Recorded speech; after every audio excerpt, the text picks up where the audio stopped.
Go. You're supposed to be an expert in this field.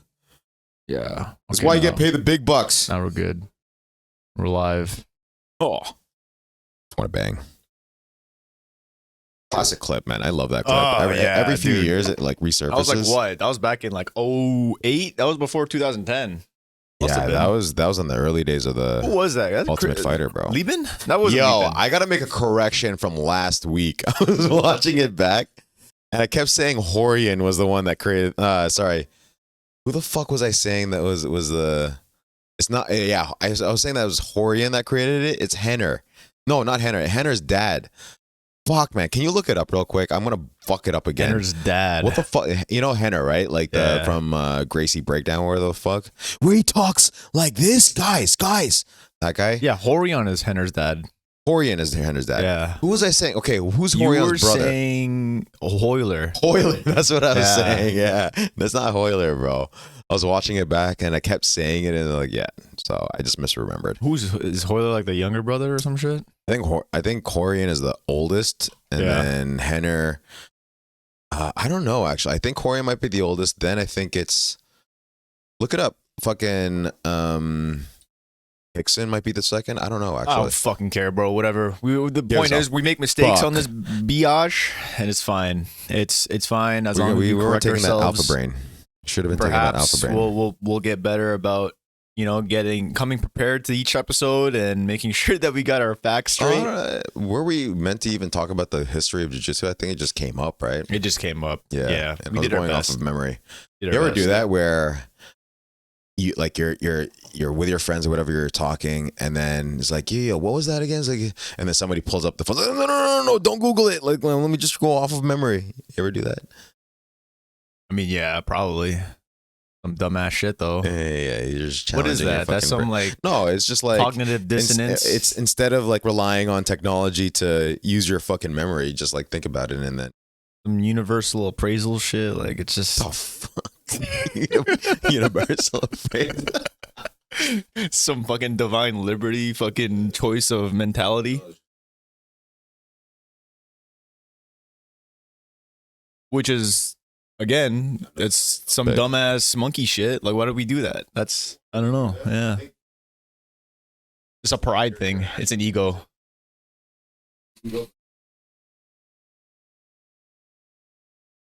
Like, I want to be able to use my brain if I can, as opposed to just relying on Google. You know what I mean? I had this conversation the other day with Victor, our buddy.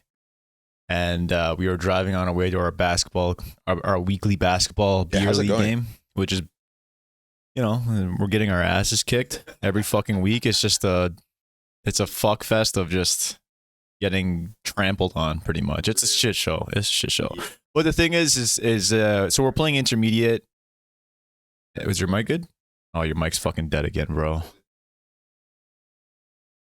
Stop touching it. That's the lesson that I learned last week too for mine. Let's see if you're. Am I not coming up in the signals? Okay. Yeah, you're coming up in the signals. Why the fuck isn't it's not? Just don't touch it. Don't touch the other one. Yeah. Bro, I can't hear myself though. Hello. Okay, I can hear myself. Yeah. You're good. Test. Okay, yeah, I'm good. We gotta. I don't know. I think. Did you guys just like sign up for like a higher league or whatever? Yeah, intermediate. Bro, those guys are not intermediate, man. I know. Like one league, you bit off more than you can chew on that one, man. I think we did. It's fine. The way I see it, these other teams can't be mad. You know what I mean? We're a free win. Obviously, we're a free win for them. You're just fucking getting bent over every single week, right? But this is what I was thinking. My mentality going into it, because I'm the one that got the whole team convinced. Like, yo, we should do intermediate. Like, I think we're ready. yeah. I think we're fucking ready for it. I mean, bro, we've been playing ball together for like 5-6 years. You know what I mean? And I know that individually, they're not. They're probably not at that level. But as they a team, literally just started playing ball like 3 years ago. As a team, though, because basketball is a team sport, right? And there is at this level too, intermediate. If you come in and I've seen it firsthand, like some of these dudes individually are trash. They probably have good cardio, whatever, but their game sense and their basketball team out there sense is there. So that's the thing that makes up for it. Okay. That's the thing that makes up for the lack of individual skill. So that was my mentality. Is like, man, okay, even if we get destroyed, which we are, it's not surprising. Even if that was the case, we still have a lot to benefit because of the pace. Number one, the pace is like, they're not used to it. They're, cardio is, everything's going up 2x because of that. But also the opportunity for us to like actually learn basketball as a team, right? Bro, your mic is dead again, man. What are you doing? Bro, like, oh, fuck, man. Fuck. I don't know. You keep fucking around with the wire. Right now? Try it again. Very good. Okay. No more. Trying, bro. Like, it just goes dead on my head. Like, what do you want me to do? Yo, if you're gonna move it, do this. This is what I do. Okay. Yeah. So great fucking attitude. Respect. Yeah. But you guys are like, you guys are not ready. You get like, and it's fine. We pay for it, That's we pay for it. You know what I mean? Okay. Yeah. Absolutely. I think your theory about our team play is gonna beat individual like play into intermediate routes. It's gonna make it more competitive. But I think that is more valid if you're actually practicing set plays, if you're actually practicing zone defense. Like, are you guys actually doing that? We don't practice. Do they know the concepts of like zone defense, for example, like beyond just like a 3-2, like, you know what I mean? We've more focused on the offensive side. So the offensive side being, and yeah, you know what, from our last game, that was one of the things that I brought up, or that we all collectively agreed, is that our defense is trash too. Yeah, because like, I just remember like that one game that I played with you guys. I don't know if it's the same guys, but like just the way that they're even angling, playing D, like they don't know the basics of like, yeah, staying in front, trying to force people a certain hand, a certain yeah.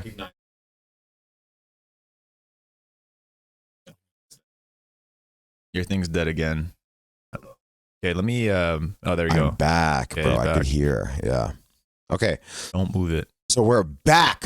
Yeah, so basketball, that sucks. I mean, it's fun, don't get me wrong, but like, bro, for example, I'm playing volleyball right now, and turns out I'm the best person on the fucking team, and it's so frustrating because like, it's whatever. Like, honestly, I go there just to have fun anyway.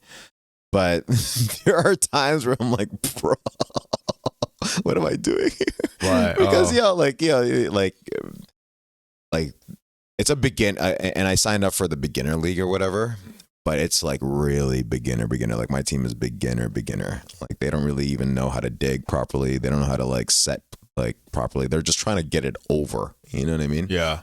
So when you have a team that actually knows how to pass to each other or whatever, it's not fun. You know what I mean? Like, losing. I'm just competitive like that by nature. That's what it is for me too. I'm very competitive. So even though I say now that, I don't mind losing as long as we're progressively with each game getting better and better as a team, more of a cohesive unit.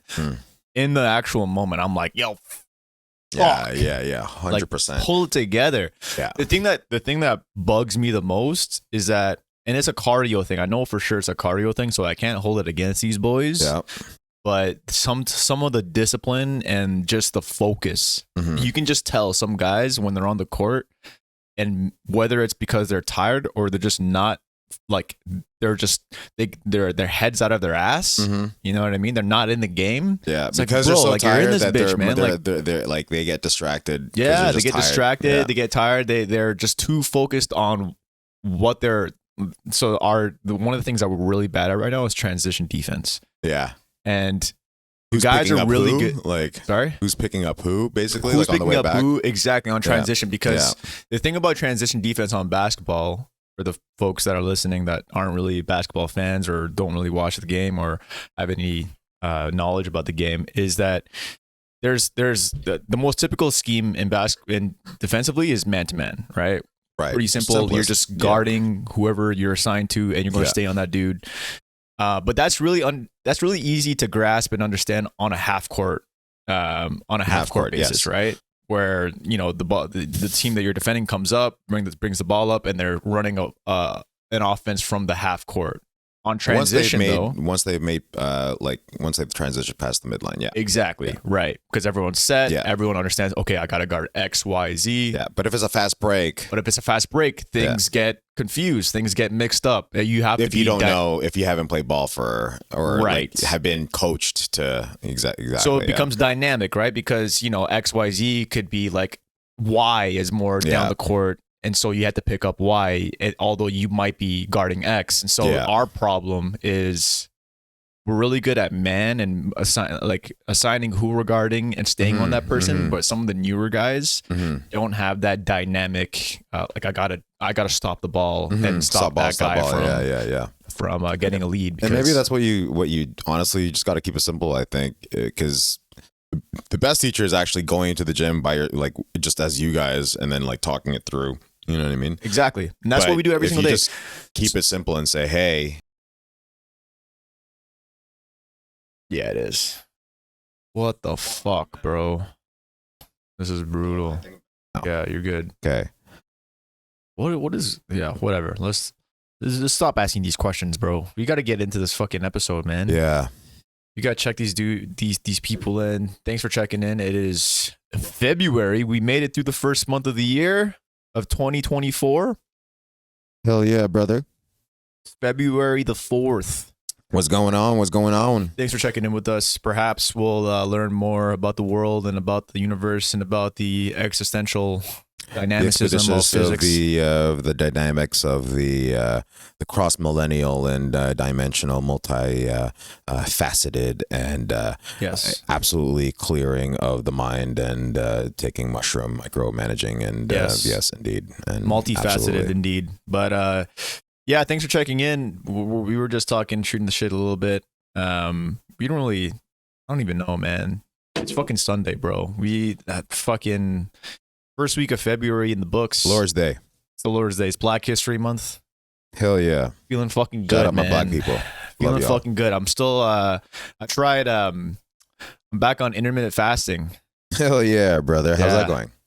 Fucking good, man. I don't know. Honestly, I've dug into it a little bit more this week, and it turns out that I was already kind of on a half-ass intermittent fasting. At noon anyway, right? Yeah. At lunch. Well, there's what I thought was, there's two different types. There's the intermittent fasting where you have a window and then of when you can eat. Honestly, I'm not gonna lie, I didn't know this before. I didn't know that intermittent fasting and one meal a day were kind of the same thing. I thought OMAD one meal. Oh my God, bro. You don't. Piece of shit. Yeah, folks, this is probably going to be a shorter one because we are running into a fuckfest of technical difficulties, as you can see, or as you can probably tell. Technical difficulties, man. That is the theme for this week, I guess. While we're on it, this fucking bullshit. But what can you do, man? Sometimes life just gives you lemons and there's nothing you can do but just fucking make apple juice, bro. Sometimes it's just the way she goes. But we're doing what we got to do with what we have. You just gotta keep pressing forward. You got to keep looking Who's forward. going to carry the boats? You got to keep pressing forward. And fuck, bro, if the world and the universe is telling you you got to make apple juice with oranges, then by all means, make it fucking happen, man. Just make it fucking happen. Yo, what do you think the odds are of a world conflict actually happening? Fuck, like a World War III level conflict. What are the odds, do you think, out of 100%? At this current moment, at this current juncture, at this current, time in the universe? That is a very interesting question. If I were to assign a percent, what does that even mean? If I were to assign a percent to it? No, what's the odds of it happening over right at this current moment? What's how much time do we have here? At all? In the next, let's say 2-3 years. Okay, in the next 2-3 years, probably low. Probably very low. Yeah, I would think in the next 2-3 years. But if you're talking about for the rest of time, yeah, definitely, yeah, no, 100%, for sure. There's definitely at one point, maybe not in our lifetime, within the next 4 years, like a World War III, like a World War III level conflict. Dude, World War III's there has to be some like someone has to just go completely out of bounds, just completely out there. There's been a lot of like line stepping. Let's just put it that way. A lot of line stepping. You know how there's like, yo, don't cross that line. Don't cross that line. Oh, line crossing, stepping. It's the same shit, bro. No one says line hairs, stepping, man. bro. Yeah, if you're stepping on the line, you're crossing the line, aren't you? True. Actually, you step on the line. Okay, yeah, you're right. But you're right. In terms of a world conflict, what do you think the odds are in the next 4 years? Which is basically there's an election coming up in the U.S., which is going to be a big deal. Like, I think that's going to be a big topic. Is just like foreign policy in general, right? It always is, but I think even now more so. So, what do you think? Well, when the next, I kind of look at 4 years as the same thing as 2-3. Like I think it's very low. I think the world is probably, if I'm looking at the U.S. election right now, and I think Trump's leading by like, or he's up there. It's not really started yet, but I don't think he's actually been. I don't know if he's been named the nominee. I don't think he can even run as a Republican. I think he might. If he is, he probably has to be an independent. Popularity polls. Popularity, yeah, for sure. Yeah, for sure. Right, and so I think, at the very least, if he were to get elected president, like there's going to be a lot of.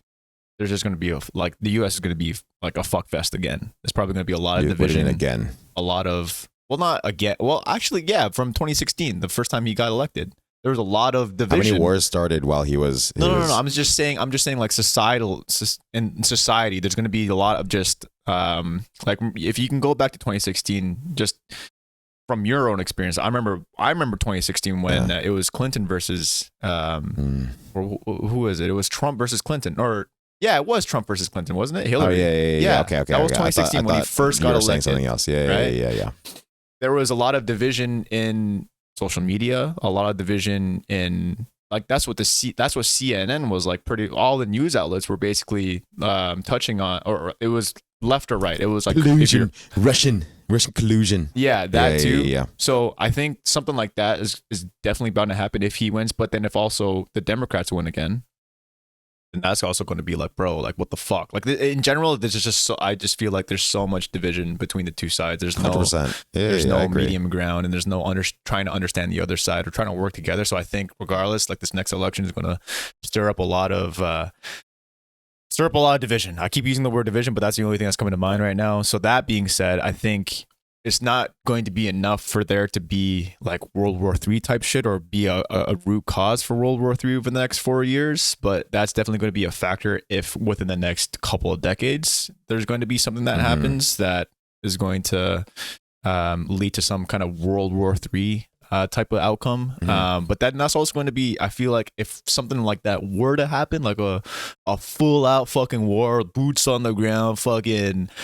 And I don't even know if that's going to be how it is. Like, I don't even know if the next big war is going to be something like the first or the second world wars that we've seen in the past. I think it's going to be a lot. No, 100% is going to be different. Yeah, it's going to be on some Halo shit. Right? But I think we're also like, there are literally wars right now that are being run, and the technology that's being used right now on it is just like new toys, right? Yeah. Like the use of drones that's never been used before, right? Man, if you go on some dark corners of the internet and you see some actual combat footage, it is wild. It's and the general public just does not see that shit. It's not some Call of Duty shit. It's crazy, bro. So I don't know. So if you were to ask me though, I think that the odds definitely increased in the past 4 years.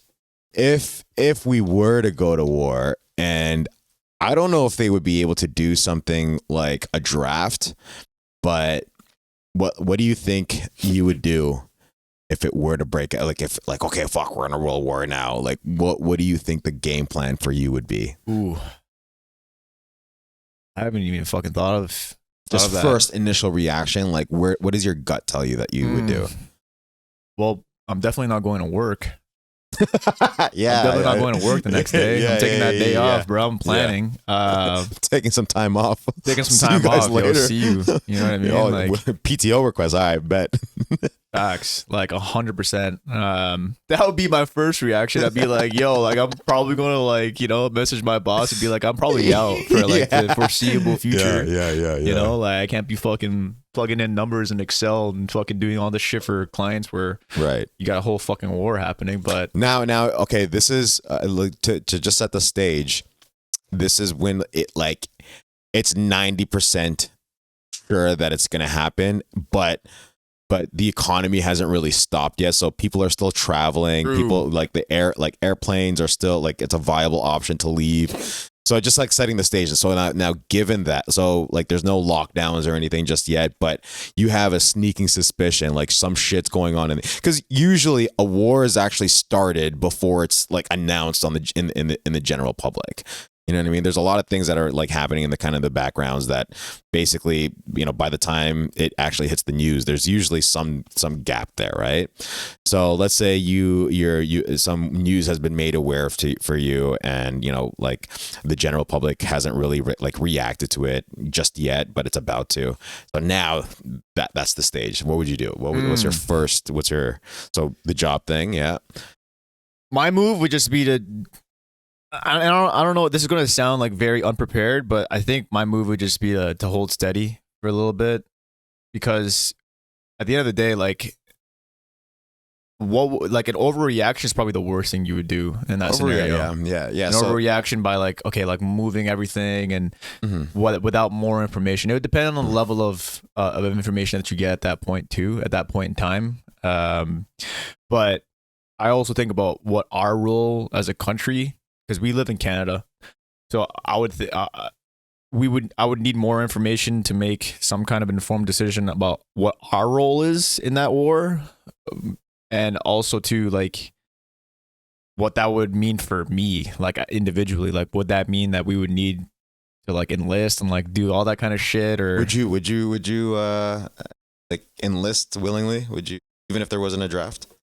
I don't know, man. So let's say, because like naturally Canada's gonna fall to the like where to go off of current times, right? Like it would be on the west side, west side, whatever. Like let's say like America or the UK or like any of NATO basically is gonna do. They're gonna probably ride with it. Yeah. So now, given that, like, would you sign up and go into whatever conflict it is? I mean, I'd be hesitant to at first, but if that was what, I don't know, this is going to sound terrible, but if that was the move for most people, I think, I mean, bro, like it's at the end of the day, even though we're Canadian, there's still that patriotism, that connection to, especially for me too, because I was born here, right? So like Canada, even more so than Philippines. You would ride with Canada. Yeah, I think I would, especially if that's something that was I don't know. I guess I would just follow the herd. I haven't really even thought of like I have thought of the idea of like potentially enlisting if things were to go down, and I'm still not sure because like on the one hand, like I do feel like a connection to my country, and I do think that Canada is like my home, right?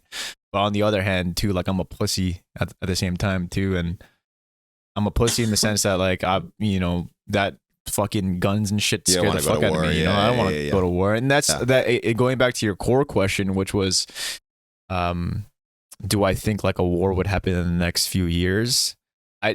I don't know, but I would think that would be stupid to run a war over the short term. It would be very irresponsible of the world leaders 100%, to run that shit. And I think that North America specifically, I don't know how it is for the other countries that would be participating in that kind of outcome, but I know for North America, we're already in such a fragile state in our economy, socially, that if a war were to break out, it would hard reset like everything. You know what I mean? Like I think specifically a lot of conversations that are being had right now would probably go down the shitter. Put it that way, I think. Yeah, part of it. What I mean by that is because we would need to rally together. Well, you would hope so, but I think a lot of these social topics that you have right now, like gender identity Yeah, the like LGBT, all that stuff, like that that goes community out. would- That's the first thing yeah. that goes out the window Exactly. to begin with. Well, it's not that they will go out the window, but the people that are usually talking about that shit are really very quiet. Yeah, exactly. I feel like it would be. I think that's going to happen. I mean, I think that's it's What an do you interesting think? for me. Yeah, two questions. The first question: do you think a war is going to happen? Yeah. The next 4 years? Okay. I think the chances of it have increased exponentially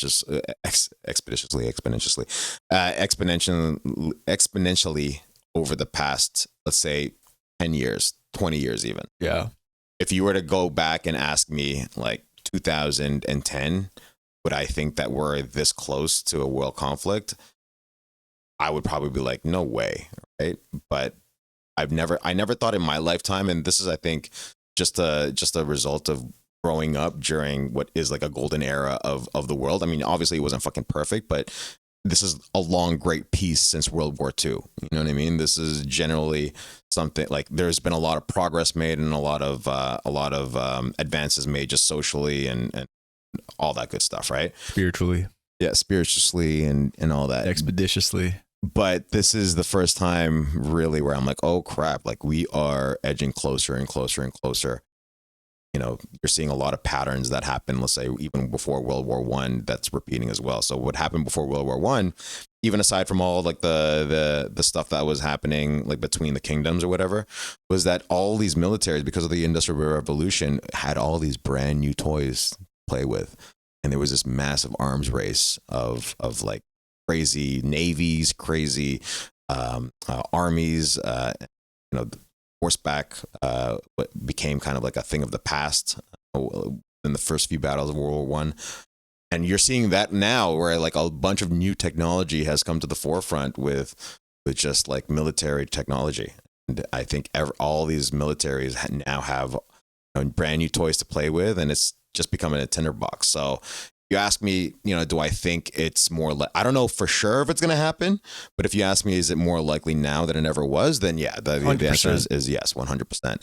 And as far as what I would do, I mean, it's not anything that I've kind of reflected on, but to your point, I think it depends on the context of what's the makeup of the conflict. Are we in the wrong as the West, or are we justified in going to war? Is it a just reason for like war being declared? Then I might feel that I would want to play my duty and helping with that, right? But if it's something that's completely unjustified, I think I would probably dip out to like Philippines or some shit. You know what I mean? Because if you look at the direction that Canada's going, like Canada was really weird during COVID. It was on some like some communist censorship in turn. Bro, the fact that people, like even during the convoy, the fact that people's bank accounts got frozen because they were donating to the trucker convoy, that's fucked. Yeah, that was messed up. Yeah, so I think there was a lot of really weird things that happened since COVID, or even before COVID, I would say, with the government of Canada that it makes me feel funny about it.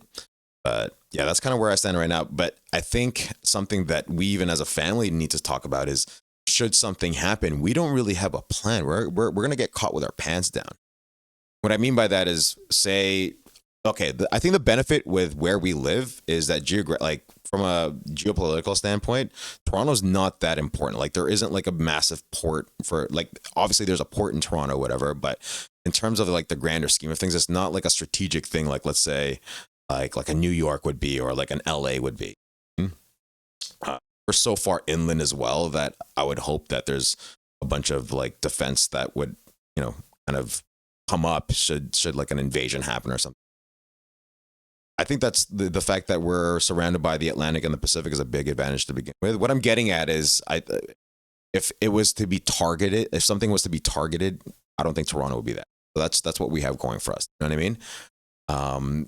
But I do think like if something were to happen, we should have a plan. Like we should be like, okay, like where are we meeting if like the cell service were to go out? Like how would we get in contact? Like if that were to go down, if the internet were to go blackout, like what would we do? We should be discussing that, right? Right.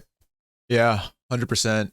I would think in that case, definitely Go straight to 3266, you know? I would think so, but then it's just like, okay, think about the mayhem that's going on. You think that we would have access to the roadways? That's the thing, though. It's like, what kind of mayhem would happen? Well, like, okay, I guess closed roads is definitely a plausible thing. I think the first thing, I think the first thing that happens, and this is why I set the stage where it's like, okay, it's not 100% sure what's going on yet, whatever, but I think that's the first thing that we do. So we sense anything that before like the roadways get crazy or whatever, that would have to link up. Yeah, 100%. You know I'm taking that. I'm taking all the PTO I can get my hands on, fucking getting in the car, getting whatever I could bring, and that's it. Yeah, but it's an interesting topic. I mean, you know, it's obviously not fun to think about, but I think it's something that should be discussed, even if you don't have like an emergency plan right now. Not to sound like alarmist or anything like that, but it's crazy that we're even having this conversation to begin with. I never thought I'd have this conversation about like even prepping like that. Back in the day, you would sound crazy. You if you were one of those like doomsday preppers, you would sound crazy. But now you're seeing all these like, you know, billionaires and celebrities getting their own bunkers and stuff like that. There's really no context behind that, eh? It's just there's just reports. Of course, there's not context. This is confirmed, bro. People are building literally doomsday bunkers. No, I know, man. but like, there's no anyone coming up to the stage and being like, "I'm building this because of whatever." I outcome. think it's kind of writings on the wall. The writing, I think, not necessarily the writings on the wall. I think it's pretty much presumed. Like, why else would you be building? What's been pushing that over the past year or two specifically? Well, the growing it's just conflict, Russia and Ukraine, Russia and Ukraine, plus now what's going on between Palestine and Israel as well. That's expanding beyond just Palestine and Israel, because you're getting like now Yemen's involved, and now it look like Iran is definitely kind of like in the mix in the background of what's going on there. They have nuclear weapons. It's really weird, man. It's dodgy. You know what I mean? It's a tricky situation. Here's the thing, though. I just think, again, going back to that point, you would just have to have, I don't know, it's just kind of weird to say given the times, but you would just have to have faith in these world leaders and these intermediaries, these third parties like the UN and stuff, that starting something like that, or if something like a Palestine versus Israel were to happen, like some kind of what's the word? Like fuck. Like it's like a no, like a critical point. What's another term for like a critical point? Like a critical event. Like a critical, like a, I don't know. Like a starting point. If a starting point for a war were to happen, that they would do everything in their power to try to mitigate the chances of an actual outbreak of a full-blown war. Because at the end of the day, like I said, I don't know shit about fucking politics or worldwide fucking order or anything like that. But I would think that the war, like a full-blown war between countries or even continents or whatever, it would just be the most irresponsible thing. It's a net bad, 100%. For everyone. But you're assuming that everyone is always logical and pragmatic, and if that were the case, do you think that World War I and World War II would have happened? I don't think so, right? So I don't think that we've evolved that much differently from people like 100 years ago. But we did, though, and in certain respects, I think in terms of the magnitude of a war compared to what it was in World War I and World War. Fuck, that's a tongue twister. And two was that we didn't have as much nuclear power during those times versus what we do now, right? And so I think a lot of people recognize and understand the threat of that. Rhetoric that's been going back and forth about even just fucking like hinting at you is fucking wild. Exactly. And so again, if I'm a leader in those positions, if I'm in the UN, I'm like, yo, like I'm sure that they understand and realize that threat. And so it's just like, you just got to have faith in those motherfuckers, because I mean, I'm not thinking about that all the time, but I would think that there's some motherfuckers, you know, in those parties and in those groups that are thinking about that and doing everything they can. Hopefully. You would hope so. Doing everything they can to stop that shit or slow it down at least. I think there's definitely some good people in there, but I think you're a lot more optimistic about it than I.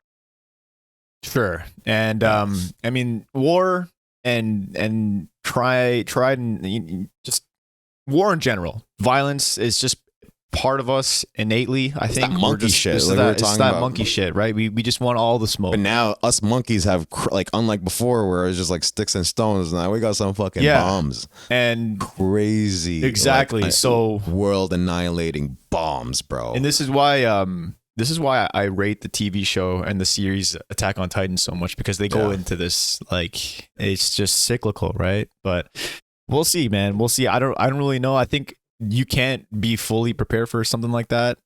Like you can have a plan, but like things are once shit hits the fan. Once you get, it's like everybody got a game plan before they go into the ring. Exactly, until you get punched in the face, and then the whole thing goes out. It's a question of like, can you keep that game plan? Exactly. Yeah, it's an interesting topic, but yeah, not to start the pod on a downer of a topic, but fuck it, bro. Bring all the smoke. You know what I mean? It's something that I think for anyone in any walk of life, I agree with you. I agree with the sentiment that you should have some kind of plan in place. If like, I like the example of the cell towers going out, right? Because that's just like, I just imagine, like that's such a micro thing that could happen. Oh, it would have a huge impact. Exactly. So but I guess the moral of all that, or the big takeaway from all that, is to start talking to your loved ones and try to develop some kind of plan, some kind of fucking like I said, it's kind of wild even like having to kind of make that suggestion in the place, but no, it's better to have one. It is practical. For sure. It's practical advice, I think, that anyone could benefit from, for sure, especially during these times where there's just so much uncertainty, for sure. Like I say that now, but again, I'm more optimistic. So, but it could literally some crazy motherfucker like Putin or some shit could just fucking press a button and we're in that bitch. You know what I mean? But on the note of progress and advancement, because a lot of things happened this past couple of weeks that were kind of aligned and hit on that note. We saw the Apple Vision Pro, and we saw I saw some clips about that. The Neuralink announcement from Elon come out. So what happened with so let's start off with the Neuralink. Like what exactly happened with the Neuralink? It sounds like a paraplegic was surgically given the Neuralink in hopes that some synapses are going to be firing off, that he'll be able to start using some function of his limbs again. Is that the idea? I don't know it that deep to that level, but that would be pretty fucking cool if that was the case. I think that was the whole use case about when Elon was first kind of introducing the concept that or it's the rollout of it. That would be the first application, helping those start making signals, or start making those signals again. Those limbs perhaps get use of their limbs back. Dude, that'd be super cool, right? That would be super fucking cool. I'm on this report right now, and so it's this technology called a BCI, which stands for, what the fuck does BCI stand for? BCI technology. Search that up. Brain computer interface. So it's kind of like the Vision Pro a little bit, but the Vision Pro is more of like a visual thing. It's like augmented reality. Yeah, it's an augmented reality versus like a screen. Where honestly though, I think the Vision Pro is still within the augmented reality sphere. Yeah, no, 100%, Apple's 100% because you can interact with augmented reality. Yeah.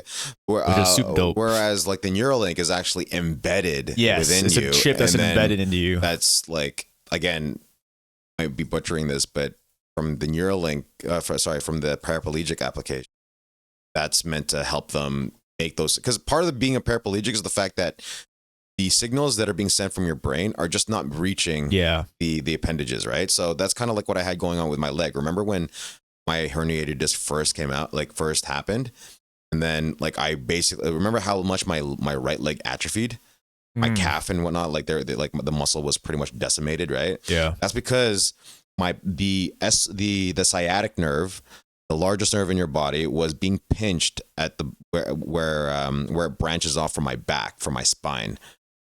So my herniated disc was causing that blockage, and so that signal that was being sent from my brain down down my spine to the sciatic nerve was just not clicking off. Right. So that's where like my leg literally was numb, like from the back of my thigh, like from my hamstrings down to my calf. to my big toe to like my toes, basically. Like it was just numb. So I couldn't activate it. I couldn't even go on my tippy toes for like 2 years. Fucking fried. And so it wasn't until like the herniated disc started clearing that those signals got started back. Bro, there was a point in time where I pretty much accepted the fact that this might be a lifetime fucking thing. Thankfully, it wasn't one of those injuries where it affected a nerve that would go to like my groin, for example. That happened, I would start like shitting myself. So the whole nerve thing is actually wild. But so going back to the Neuralink, the idea is because the part of the reason why they're paraplegic is because those signals are just not being sent to their limbs at all, right? So it connects. It's like so it's almost meant a bridge. to help. It's meant to make those connections again. So that's what the first version of the Neuralink. So I know we talked about how that's something that could lead to people like reading each other's minds and whatever.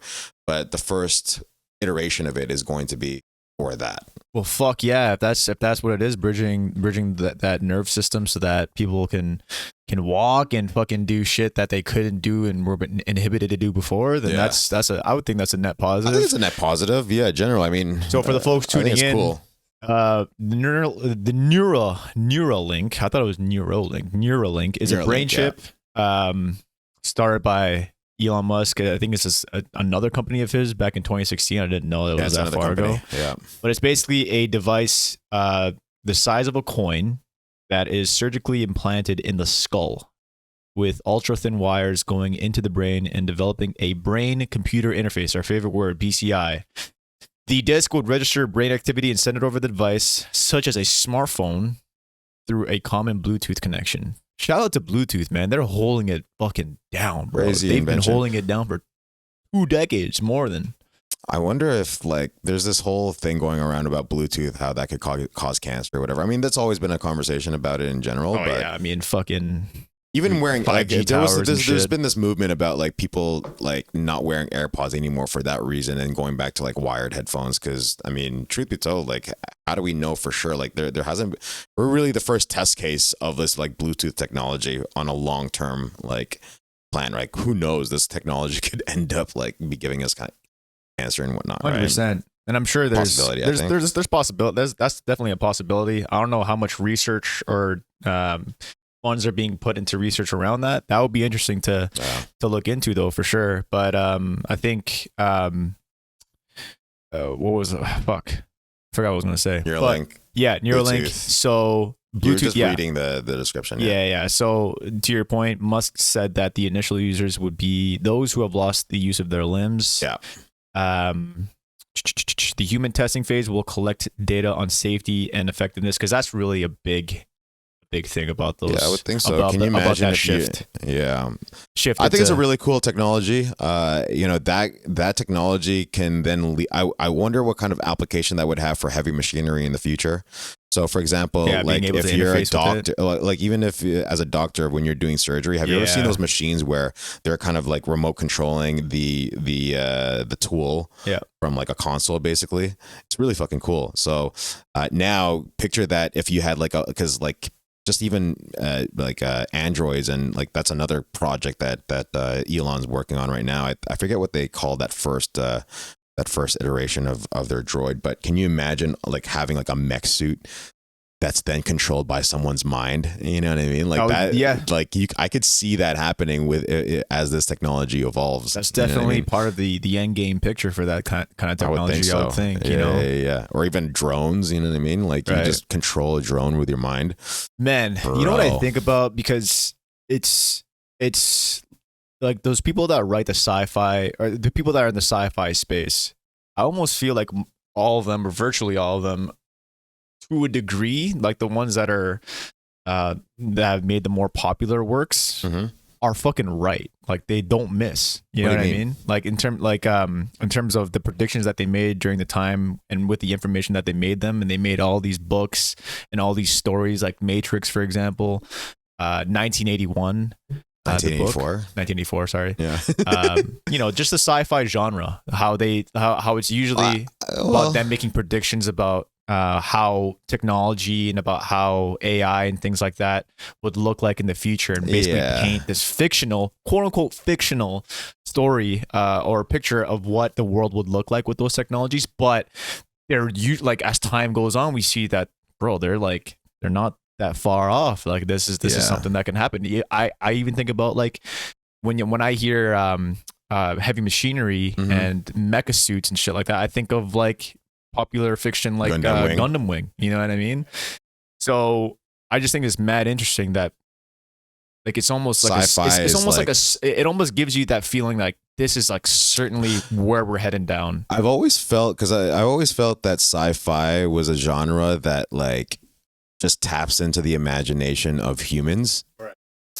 And now you could argue that a broken clock is right twice a day, meaning that a lot of sci-fi gets it wrong more than sci-fi gets it right. True. But I think I wonder how much advancements and whatnot came from like a technologist, someone that like is an engineer or someone that's in that space. They're just like, yo, I got inspired because of that book. Like, yo, let me try to make that technology. Like the pieces exist in all these different industries, but someone hasn't like put the pieces together to now make this kind of like new technology. You know what I mean? Fuck.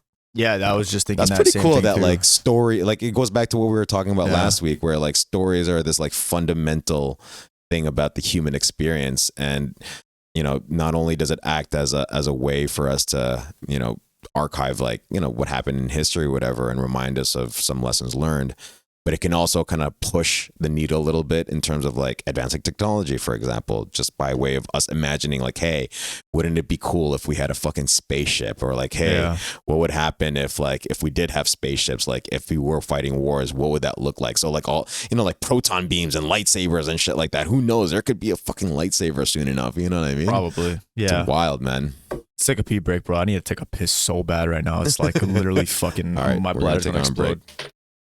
Before I forget, on the topic of so I started intermittent fasting again. Yeah. I don't think we really even finished that topic. Didn't really dig into that, yeah. So definitely I've been peeing a lot lately. This past week since I started, because drinking a lot more liquid. Drinking a lot more liquid, but I do have already I have started already feeling the benefits from a productivity and a focus and energy focus, right? Perspective. Yes, definitely. Especially when I'm at work in the office. I just feel like the early meals just have such a huge impact on 100% on my energy levels throughout the day. And so my mental clarity suffers.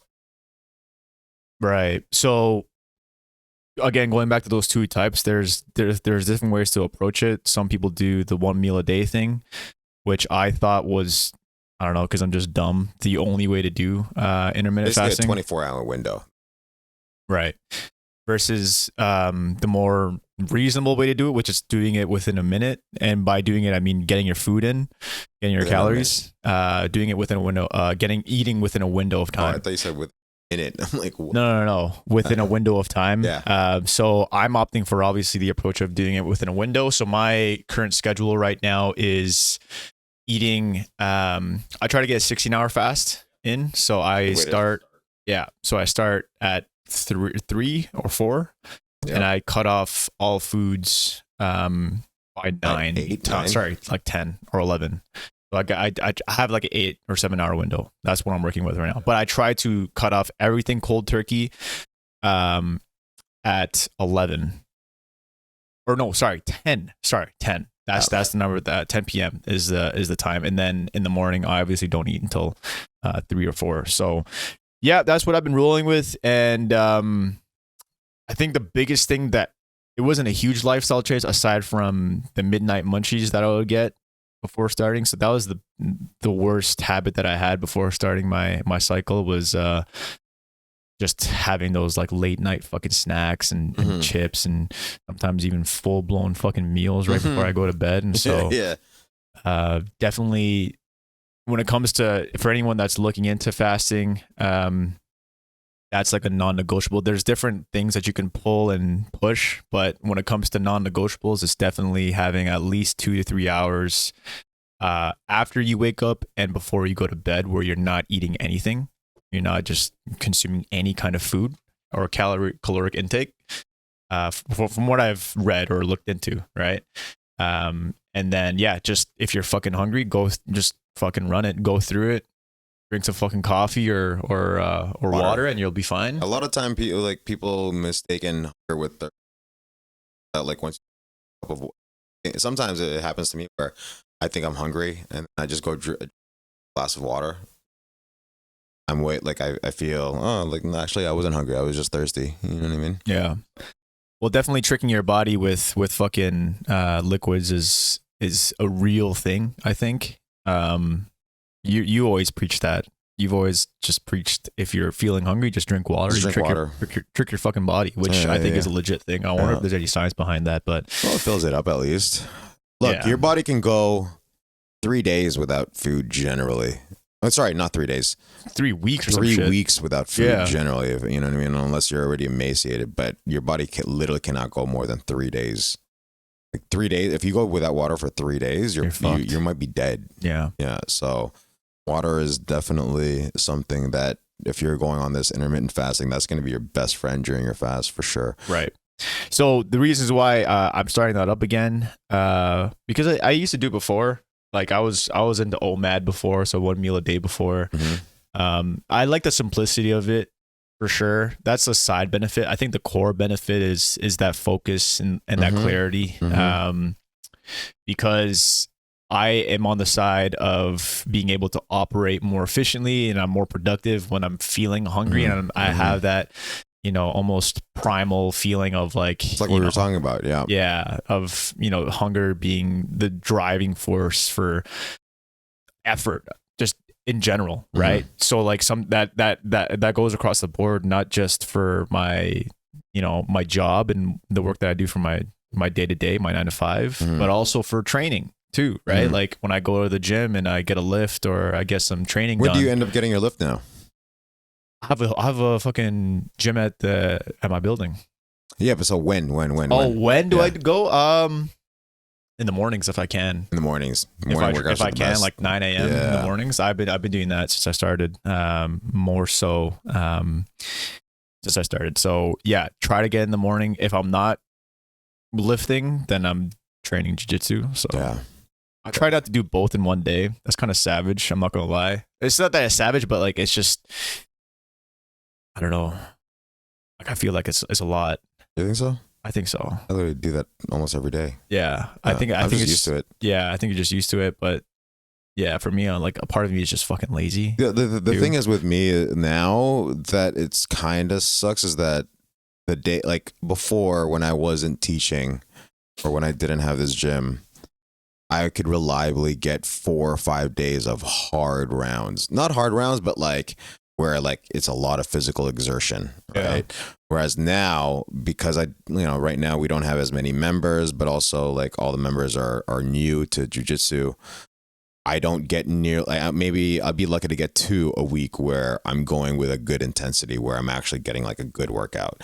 So now it's like having those workouts outside of jits, like in the morning, whatever, becomes that much more important. So what I'm trying to do is like fold in like sprints, for example, or even like MMA. That's been helping a lot. But yesterday, even though there were just a bunch of white belts, like Clem was able to come through and we were able to get some rounds afterwards. But yeah, that's kind of what I'm going through right now is trying to maintain that same level of intensity. That's sick that you're jumping on that. I think there's a lot of benefits for it. I mean, even for the fact that because you're eating less, you're not having as many meals, that cuts down on prep time. That cuts down on like the amount of decisions that you have to make throughout a day, because decision exhaustion is definitely a real thing, right? But yeah, no, that's dope. So are you finding that are you over that hump where your energy levels like was kind of tapering off before and now it's kind of like increasing again, or? I think so. Yeah. I'm definitely feeling, like I said, that clarity. Yeah, for sure. Because in the beginning, when you're first starting out intermittent fasting, you're going to get like, it's something that your body has to get used to, right? It usually takes, depending on the person, depending on whether or not you've done it before. Like for me, I could, if I go for, let's say, a week or 2 without fasting, for me to jump back onto fasting is not that big of a stretch. You know what I mean? And I found that it wasn't a big stretch for me either. I think the biggest thing that I had to be disciplined about since starting again was the late night munchies. Right. 100%. And so, yeah, I mean, for those that are thinking about starting it out, you will have to kind of get over that hump a little bit. But after the first, like, so you'll feel like you're low energy. It's your mental might not be like some people have told me that they get headaches or whatever from like not eating as much. But once you get over that hump, which usually is on average, I find is like anywhere from 2, sometimes up to 3 weeks. Once you do get over that hump, you definitely feel a lot better. You get your energy back. You have that mental clarity.